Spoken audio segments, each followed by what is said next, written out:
9 February 2011 रोजी इगतपुरी शहर हद्दीतील हा जो उंटझरी परिसर आहे, ज्याला कॅमल व्हॅली म्हटलं जातं, या ठिकाणी बॉलिवूड अभिनेत्री लैला खान व तिच्या कुटुंबातील 5 जणांचा हत्याकांड करण्यात आलेले होते।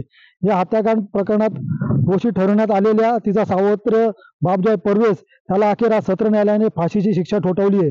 सरकारी पक्षाने हे दुर्मिळातील दुर्मिळ प्रकरण असल्याने आरोपीला फाशीची शिक्षा द्यावी अशी मागणी न्यायालयाकडे केली होती।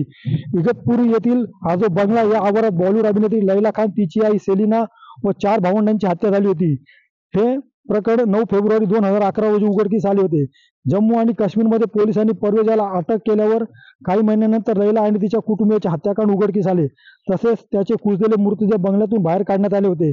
या प्रकरणी पोलिसांनी परवेज याच्या विरुद्ध 40 साक्षीदारांची सुद्धा तपासणी केली।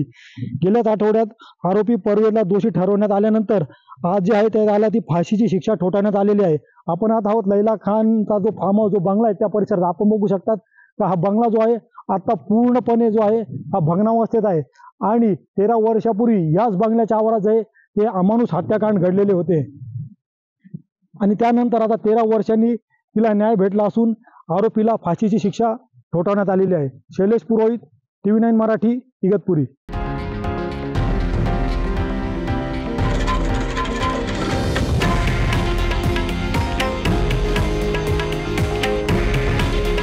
हे आहे देशातील नंबर 1 न्यूज नेटवर्क आणि आपण पाहत आहात TV9 मराठी। काळजी तुमची, हित महाराष्ट्राचं।